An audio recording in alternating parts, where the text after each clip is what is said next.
Capítulo 9. Perseverancia. El esfuerzo sostenido necesario para mover la fe.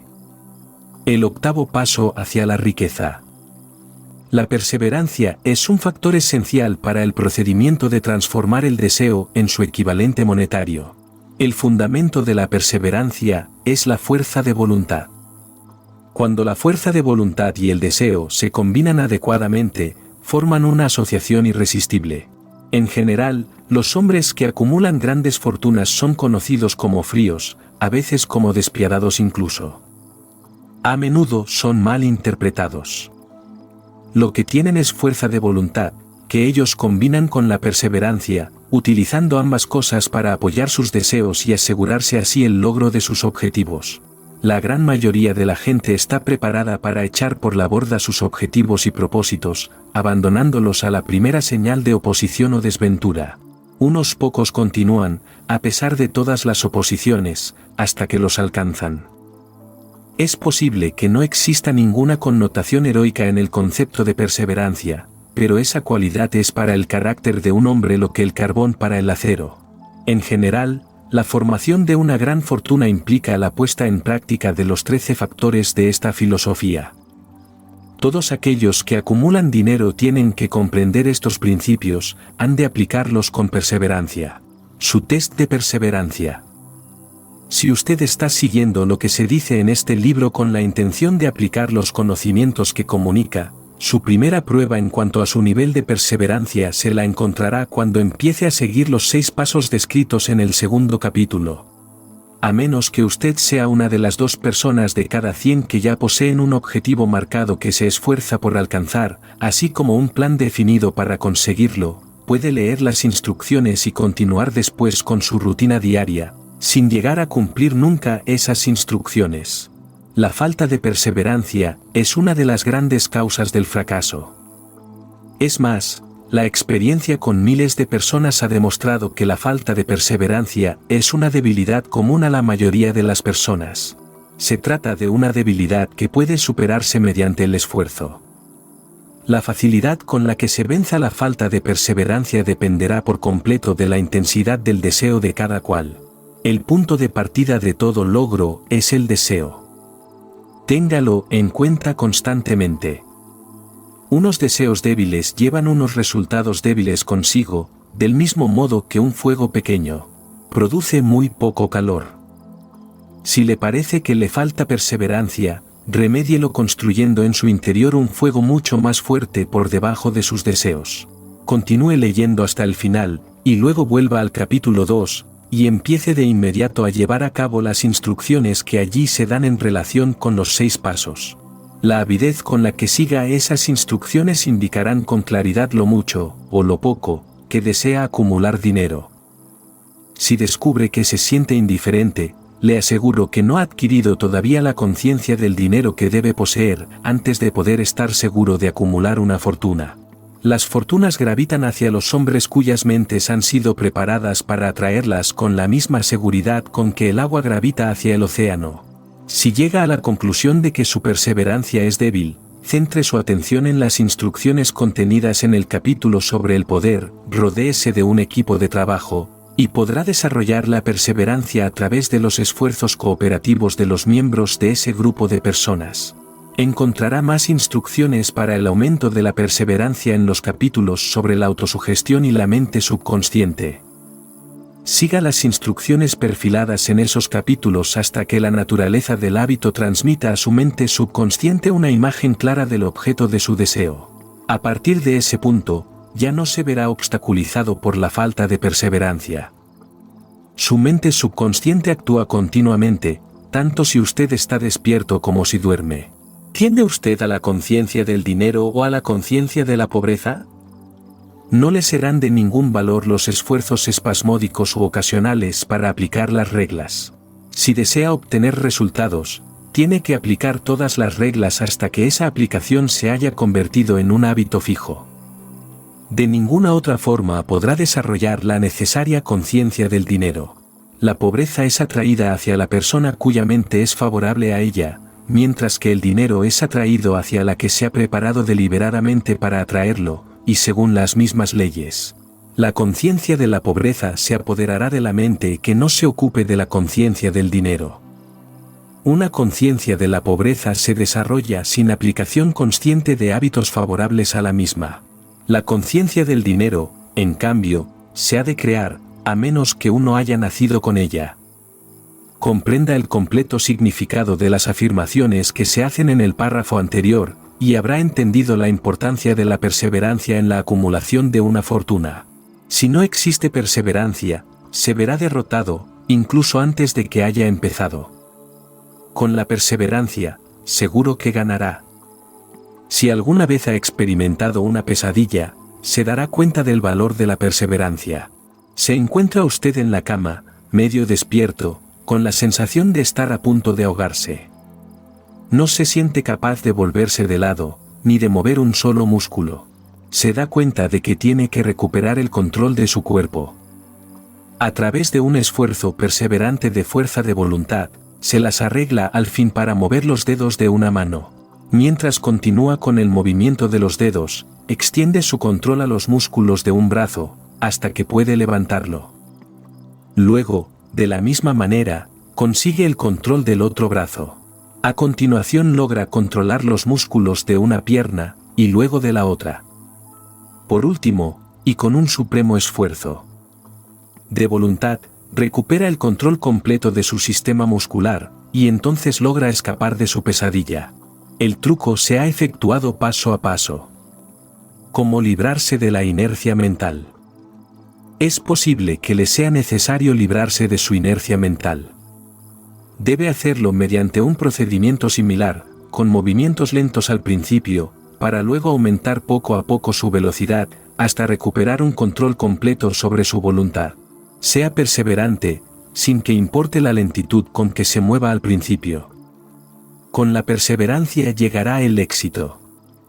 Si selecciona con cuidado a su equipo de trabajo, encontrará en él a una persona por lo menos que le ayudará en el desarrollo de la perseverancia.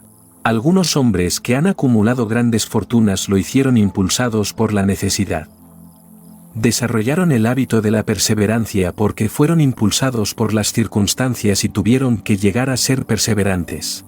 Quienes han cultivado el hábito de la perseverancia parecen disfrutar de una especie de seguro contra el fracaso.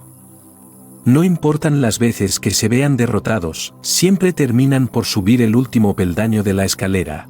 A veces parece como si existiera un guía oculto cuya tarea consistiera en poner a prueba a los hombres por medio de toda clase de experiencias descorazonadoras. Aquellos que, después de la derrota, se levantan y siguen intentando llegar, terminan por lograrlo. Entonces, el mundo entero grita, ¡bravo! Sabía que lo conseguirías. El guía oculto no permite que nadie disfrute de grandes logros sin pasar por la prueba de la perseverancia. Quienes no la superan tampoco llegan a donde quieren llegar. Aquellos que la superan se ven recompensados por su perseverancia. Como compensación a ella, reciben la consecución del objetivo que hubieran estado persiguiendo. Pero eso no es todo. También reciben algo mucho más importante que la compensación material, el conocimiento de que cada fracaso lleva consigo la semilla de una ventaja equivalente. Elévese por encima de sus fracasos. Hay excepciones a esta regla, unas pocas personas conocen por experiencia lo sana que es la perseverancia. Son las personas que han aceptado la derrota solo como algo temporal. Son las personas cuyos deseos se aplican de un modo tan perseverante, que la derrota acaba por transformarse en victoria. Los que estamos observando lo que ocurre en la vida vemos a un número abrumadoramente grande de personas desmoronadas por la derrota, que ya no vuelven a levantarse nunca. Vemos a los pocos que aceptan el castigo de la derrota como una urgencia de hacer un esfuerzo aún mayor. Estos últimos, por fortuna, nunca aprenden a aceptar los reveses de la vida. Pero lo que no vemos, lo que la mayoría de nosotros ni siquiera sospecha que exista, es el poder, silencioso pero irresistible, que acude al rescate de aquellos que siguen luchando frente al desánimo. Si hablamos de ese poder, lo denominamos perseverancia, y lo dejamos tal cual. Pero hay algo que todos debemos saber: si no se posee perseverancia, no se alcanza éxito notable alguno en ningún campo de actividad. En el momento de escribir estas líneas, levanto la cabeza de mi trabajo y veo ante mí, a menos de una manzana de distancia, el grande y misterioso Broadway, el cementerio de las esperanzas muertas y la puerta delantera de la oportunidad. A Broadway han acudido personas procedentes de todo el mundo en busca de fama, fortuna, poder, amor, o todo aquello que los seres humanos consideran éxito. De vez en cuando, mientras alguien abandona la larga procesión de buscadores, el inundo recibe la noticia de que otra persona ha logrado triunfar en Broadway. Pero Broadway no se conquista ni con facilidad ni con rapidez. Reconoce el talento, sabe distinguir el genio y recompensa en dinero después de que uno se haya negado a abandonar. Solo entonces sabemos que esa persona ha descubierto el secreto de cómo conquistar Broadway. Y ese secreto estará siempre indisolublemente unido a una palabra: perseverancia. El secreto se narra en la lucha de Fanny Hurst, cuya perseverancia le permitió conquistar el Gran Camino Blanco. Ella llegó a Nueva York en 1915 para transformar sus escritos en riqueza. Aunque esa transformación no se produjo de inmediato, llegó. Durante 4 años, la señorita Hurst conoció las aceras de Nueva York a través de una experiencia de primera mano.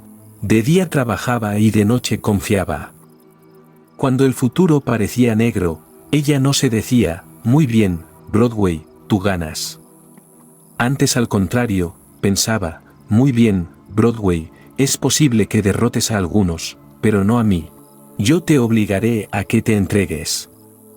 Un editor, el del Saturday Evening Post, le envió su 36ª nota de rechazo antes de que ella lograra romper el hielo y consiguiera que le publicaran una historia. El escritor mediocre, al igual que todas las personas mediocres, hubiese abandonado la tarea en cuanto hubiera recibido el primer rechazo. Ella recorrió las calles durante 4 años, porque estaba decidida a ganar. Luego llegó la recompensa.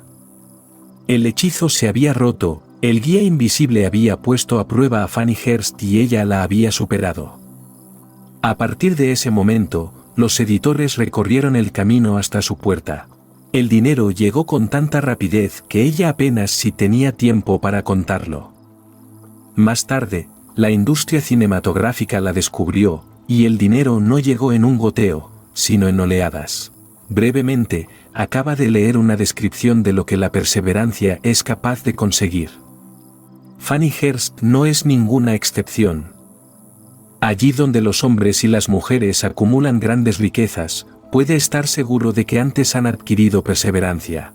Broadway es capaz de dar una taza de café y un bocadillo a cualquier mendigo, pero exige perseverancia de aquellos que apuestan por lo alto. Kate Smith dirá amén cuando lea esto. Durante años, ella cantó, sin dinero y sin recompensa, delante de todo micrófono que le ponían delante. Broadway le dijo: ven y consíguelo, si puedes tomarlo. Ella lo tomó, hasta que un día feliz Broadway se cansó y dijo: ah, ¿de qué sirve? Nunca se sabe cuándo te vas a ir a otro lado, así que di tu precio y ponte a trabajar en serio. La señorita Smith indicó su precio. Y era muy alto. Usted puede entrenarse para ser perseverante. La perseverancia es un estado mental, y en consecuencia, se puede cultivar. Como todos los estados mentales, la perseverancia se basa en causas definidas, entre las que se encuentran las siguientes. 1. Definición de propósito. Saber lo que uno quiere es el primer paso, y quizás el más importante hacia el desarrollo de la perseverancia. Una motivación lo bastante fuerte nos fuerza a superar muchas dificultades. 2. Deseo. Resulta comparativamente fácil adquirir y mantener la perseverancia en persecución del objeto de un deseo intenso. 3. Confianza en sí mismo. Creer en la capacidad propia para llevar a cabo un plan le estimula a uno a conseguirlo con perseverancia. Se puede desarrollar la confianza en sí mismo por medio del principio descrito en el capítulo sobre la autosugestión. D. Definición de planes. Los planes organizados, aun cuando sean débiles y poco prácticos, estimulan la perseverancia. 4. Conocimiento exacto. La perseverancia se ve estimulada por el hecho de saber que los planes de uno son sanos, y que están basados en la experiencia o en la observación. Suponer en lugar de conocer destruye la perseverancia. 5. Cooperación. La simpatía, la comprensión y la cooperación armoniosa con los demás tienden a desarrollar la perseverancia. 6. Fuerza de voluntad. El hábito de concentrar los pensamientos propios en la construcción de planes destinados al logro de un propósito definido conduce a la perseverancia. 7. Hábito. La perseverancia es el resultado directo del hábito. La mente absorbe y se convierte en una parte de las experiencias diarias de las que se alimenta. El temor, que es el peor de todos los enemigos, se puede curar con toda efectividad por la repetición forzada de actos de valor. Todo aquel que haya luchado en una guerra lo sabe muy bien. Haga su propio inventario de perseverancia. Antes de abandonar el tema de la perseverancia, haga un inventario de sí mismo y determine en qué aspecto particular, si es que hay alguno, le falta esta cualidad esencial. Mídase a sí mismo con valentía, punto por punto, y determine cuántos, de los 8 factores de la perseverancia, le faltan. El análisis puede conducirle a descubrimientos que le proporcionarán una nueva comprensión de sí mismo. Aquí encontrará a los verdaderos enemigos que se encuentran entre usted y un logro notable. No solo hallará los síntomas que indican una debilidad de la perseverancia, sino también las causas subconscientes profundamente arraigadas de esta debilidad. Estudie la lista con sumo cuidado y mírese a sí mismo con honestidad si desea realmente saber quién es usted y qué se ve capaz de hacer. Estas son las debilidades que deben dominar todos aquellos que acumulan riquezas. 1. Fracaso a la hora de reconocer y determinar con claridad y exactitud qué es lo que se desea. 2. Dilación, con o sin causa. Por lo general, apoyada por toda una serie de justificaciones y excusas. 3. Falta de interés para adquirir conocimientos especializados. 4. Indecisión, el hábito de pasar la pelota en todas las ocasiones, en lugar de abordar los temas de frente. Apoyada también por numerosas justificaciones. 5. Hábito de apoyarse en justificaciones, en vez de crear planes definidos para la solución de los problemas. 6. Autosatisfacción. Hay muy poco remedio para esta aflicción, y ninguna esperanza para aquellos que la sufren. 7. Indiferencia, habitualmente reflejada en la predisposición al compromiso en todas las ocasiones, antes que afrontar la oposición y luchar contra ella. 8. Hábito de achacar a otros los errores propios, y de aceptar las circunstancias desfavorables como algo inevitable. 9. Debilidad de deseo, a causa de la negligencia en la elección de los motivos que impelen a la acción. 10. Predisposición, e incluso avidez, por abandonar la lucha a la primera señal de derrota. Basada en uno, o en varios, de los 6 temores básicos. 11. Falta de planes organizados, expuestos por escrito de forma que puedan ser analizados. 12. Hábito de descuidar el moverse por ideas, o de aprovechar la oportunidad cuando se presenta. 13. Desear en lugar de querer. 14. Hábito de alcanzar un compromiso con la pobreza, en lugar de aspirar a la riqueza. Ausencia general de ambición de ser, de hacer, de poseer. 15. Buscar todos los atajos hacia la riqueza, tratando de conseguir sin estar dispuesto a dar un equivalente justo, lo que suele verse reflejado en el hábito del juego, y la tendencia a buscar buenas gangas. 16. Temor a la crítica, y fracaso a la hora de crear planes y ponerlos en práctica a consecuencia de lo que otros piensen, hagan o digan. Este enemigo debería estar al principio de la lista, porque, por lo general, existe en la mente subconsciente, donde su presencia no suele ser reconocida. Véanse los 6 temores básicos en un capítulo posterior. Si teme las críticas. Examinemos algunos de los síntomas del temor a la crítica. La mayoría de la gente permite que parientes, amigos y público en general influyan sobre ellos de tal modo que no son capaces de vivir su propia vida debido a su temor a la crítica. Muchas personas cometen un error al casarse, pero aceptan la situación y llevan una vida miserable y desgraciada porque temen a la crítica que les harían si decidieran corregir el error. Cualquiera que se haya sometido a esta forma de temor conoce muy bien el daño irreparable que causa, ya que destruye la ambición y el deseo de conseguir algo. Millones de personas descuidan adquirir una educación adecuada porque, tras haber abandonado los estudios, temen a la crítica. Incontables hombres y mujeres, tanto jóvenes como ancianos, permiten que los parientes echen a pique sus vidas en nombre del deber, porque temen a la crítica. El deber no exige a ninguna persona que se someta a la destrucción de sus ambiciones personales y del derecho a vivir su vida a su manera. La gente se niega a correr riesgos en los negocios porque temen a la crítica que se les haría si fracasaran. En tales casos, el temor a la crítica es mucho más fuerte que el deseo de alcanzar el éxito. Demasiadas personas se niegan a establecer objetivos elevados, e incluso descuidan el seleccionar una carrera, porque temen a la crítica de parientes y amigos, los cuales pueden decir, no aspires tan alto, porque la gente pensará que estás loco. Cuando Andrew Carnegie me sugirió que dedicara 20 años a la organización de una filosofía del logro individual, el primer impulso de mi pensamiento fue el temor a lo que la gente pudiera decir. La sugerencia me planteaba un objetivo que iba mucho más allá de todo lo que yo hubiera concebido. Con la rapidez de un rayo, mi mente empezó a buscar justificaciones y excusas, todas las cuales se remontaban al temor inherente a la crítica. Dentro de mí, algo me dijo, no puedes hacerlo, el trabajo es excesivo y exige demasiado tiempo, ¿qué pensarán tus parientes de ti? ¿Cómo te ganarás la vida? Nadie ha organizado jamás una filosofía del éxito, ¿qué derecho tienes a pensar que puedes hacerlo? ¿Quién eres tú, en cualquier caso, para apuntar tan alto? Recuerda tu humilde nacimiento, ¿qué sabes tú acerca de la filosofía? La gente pensará que estás loco, y lo pensaron, ¿por qué no lo ha hecho otra persona antes que tú? Estas y otras muchas preguntas cruzaron rápidamente por mi mente y exigieron mi atención.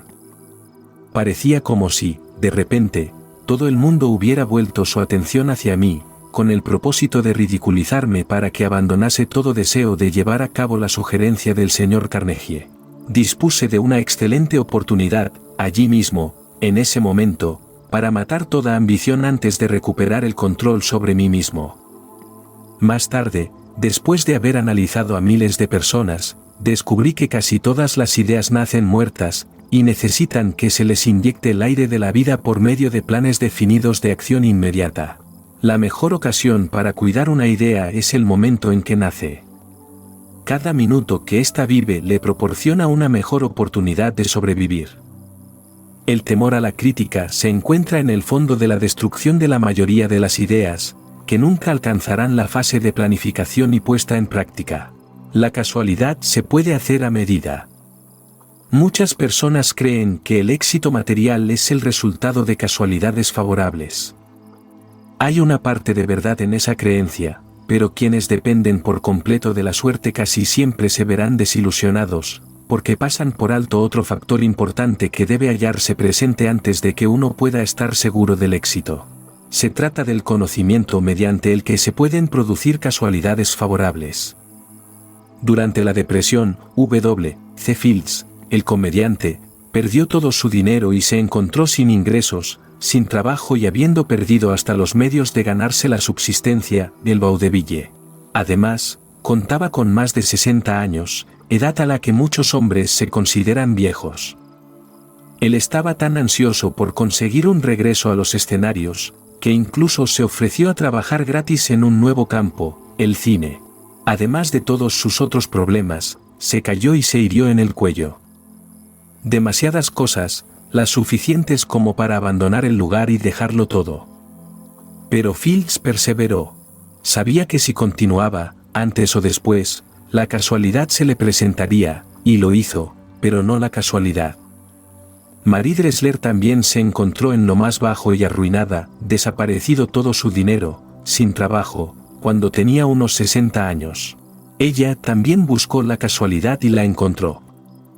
Su perseverancia le produjo un éxito asombroso en el último periodo de su vida, mucho más allá de la edad en que la mayoría de los hombres y de las mujeres han abandonado ya su ambición de conseguir algo. Eddie Cantor también perdió su dinero en el crash de la bolsa de 1929, pero aún le quedaban la perseverancia y el valor. Dotado de estas dos armas, más dos ojos prominentes, se explotó a sí mismo hasta alcanzar unos ingresos de $10.000 semanales. Desde luego, si uno tiene perseverancia se puede llegar muy lejos, incluso sin muchas de las otras cualidades. La única casualidad en la que se puede confiar es aquella que uno ha sabido labrarse por sí mismo. Y eso es algo que se alcanza mediante la aplicación de la perseverancia. El punto de partida siempre es la definición del propósito. Examine a las primeras 100 personas que encuentre, pregúnteles qué es lo que más desean en la vida, y 98 de ellas le contestarán que no son capaces de decírselo.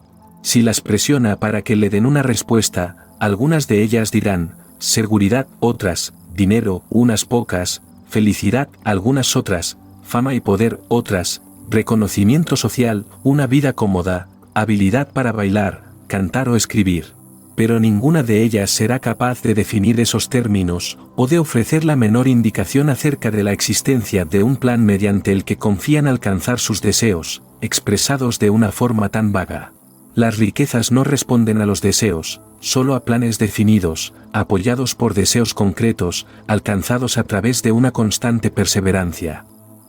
¿Cómo cultivar la perseverancia? Hay 4 pasos sencillos que conducen al hábito de la perseverancia.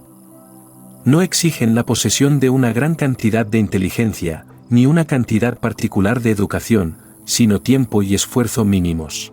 Los pasos necesarios son: 1. Un propósito definido apoyado por un ardiente deseo de cumplirlo. 2. Un plan definido, expresado en una acción continua. 3. Una mente cerrada a toda influencia y desánimo negativos, incluyendo las sugerencias negativas de parientes, amigos y conocidos. 4. Una alianza amistosa con una persona o más capaz de animar a uno a seguir adelante con el plan y con el propósito. Estos 4 pasos son esenciales para el éxito en todos los ámbitos de la vida. Todo el propósito de los 13 principios de esta filosofía consiste en permitirle a uno dar estos 4 pasos de forma que se conviertan en un hábito. Son los pasos mediante los que uno puede controlar su propio destino económico. Son los pasos que conducen a la libertad y a la independencia de pensamiento. Son los pasos que conducen a las riquezas, en pequeñas cantidades o en grandes. Son los pasos que conducen al poder, la fama y el reconocimiento mundial. Son los 4 pasos que garantizan casualidades favorables. Son los 4 pasos que convierten los sueños en realidades físicas. Son los 4 pasos que conducen al dominio del temor, el desánimo y la indiferencia. Hay una magnífica recompensa para todos aquellos que aprenden a dar estos 4 pasos. Es el privilegio de escribir lo que ha de ser la propia vida, y de conseguir que ésta proporcione lo que se le pide. ¿Cómo vencer las dificultades? ¿Cuál es el poder místico que da a los hombres de perseverancia la capacidad para dominar las dificultades? ¿Acaso la cualidad de la perseverancia despierta en la mente de uno alguna forma de actividad espiritual, mental o química que le permite el acceso a fuerzas sobrenaturales? ¿Es que la inteligencia infinita se pone del lado de la persona que prosigue la lucha, aun después de que la batalla se ha perdido, a pesar de que todo el resto del mundo esté del lado opuesto? Estas y otras muchas preguntas similares surgían en mi mente a medida que observaba a hombres como Henry Ford, que, empezando desde abajo, construyó un imperio industrial de enormes proporciones, contando al principio con poco más que una gran perseverancia. O como Thomas Edison que, con menos de 3 meses de haber asistido a la escuela, se convirtió en el principal inventor mundial y consiguió que la perseverancia se transformara en el fonógrafo, la cámara de cine y la bombilla incandescente, por no referirnos a otro medio centenar de inventos muy útiles. Tuve el feliz privilegio de analizar tanto al señor Edison como al señor Ford, año tras año, durante un largo periodo de tiempo, y, en consecuencia, dispuse de la oportunidad de estudiarlos de cerca, de modo que hablo por conocimiento personal cuando digo que no encontré en ninguno de ellos cualidad alguna, excepto la perseverancia, que explicara ni siquiera remotamente la gran fuente de la que sus estupendos logros procedían. Cuando se lleva a cabo un estudio imparcial de los profetas, los filósofos, los hombres que producen milagros y los líderes religiosos del pasado, se llega a la inevitable conclusión de que la perseverancia, la concentración del esfuerzo y la definición del propósito fueron las grandes fuentes que les permitieron alcanzar sus logros. Consideremos, por ejemplo, la extraña y fascinante historia de Mahoma, analicemos su vida, comparémosla con la de hombres de grandes logros en esta era actual de la industria y las finanzas, y observaremos que todos ellos tienen un rasgo común destacado, la perseverancia.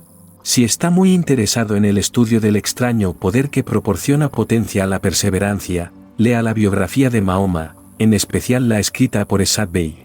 El siguiente y breve extracto del libro, publicado por Thomas Sugrue en el Herald Tribune, le ofrece una visión previa de lo mucho que les espera a quienes se tomen el tiempo de leer la historia completa de uno de los ejemplos más asombrosos del poder de la perseverancia conocido por la civilización. El último gran profeta. Por Thomas Sugrue. Mahoma fue un profeta, pero jamás hizo milagros.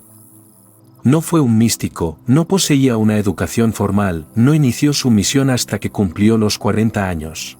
Cuando anunció que era el mensajero de Dios, portador de la palabra de la religión verdadera, fue ridiculizado y tachado de lunático. Los niños se burlaban de él, y las mujeres le arrojaban basura. Fue desterrado de su ciudad natal, la Meca, y sus seguidores privados de sus bienes mundanos y enviados al desierto, tras él. Después de haber predicado durante 10 años no tenía nada que mostrar excepto destierro, pobreza y ridículo.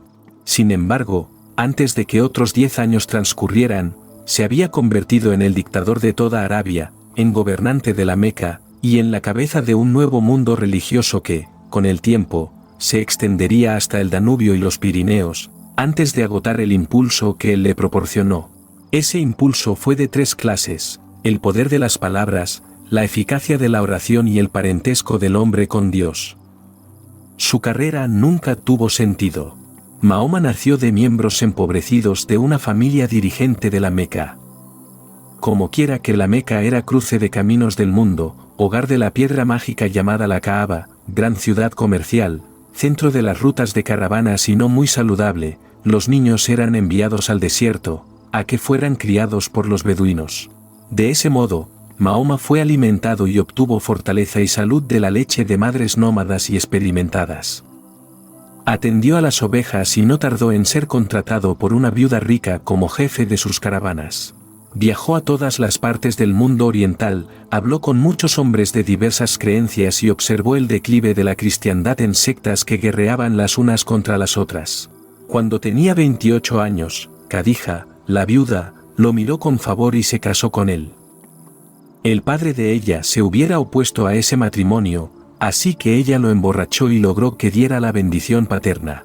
Durante los 12 años siguientes, Mahoma vivió como un rico comerciante, respetado y muy astuto. Luego empezó a deambular por el desierto, y un buen día regresó con el primer verso del Corán, y le dijo a Khadija que el arcángel Gabriel se le había aparecido y le había dicho que él iba a ser el mensajero de Dios. El Corán, la palabra revelada por Dios, fue lo más cercano a un milagro que Mahoma hizo en toda su vida. No había sido poeta, no tenía el don de la palabra. Y, sin embargo, los versos del Corán, tal y como él los recibió y los recitó con toda fidelidad, eran mejores que cualesquiera versos que los poetas profesionales de las tribus pudieran producir. Eso fue un verdadero milagro para los árabes. Para ellos, el don de la palabra era el mayor don, el poeta era todopoderoso. Además, el Corán decía que todos los hombres eran iguales ante Dios, que el mundo debía ser un estado democrático, el Islam. Esta herejía política, más el deseo de Mahoma de destruir los 360 ídolos existentes en la plaza de la Kaaba, fue lo que le ganó el destierro. Los ídolos atraían a las tribus del desierto a la Meca, y eso significaba comercio. Así que los hombres de negocios de la Meca, los capitalistas, de los que él mismo había formado parte, se echaron sobre Mahoma. Entonces se retiró al desierto y demandó la soberanía sobre el mundo entero.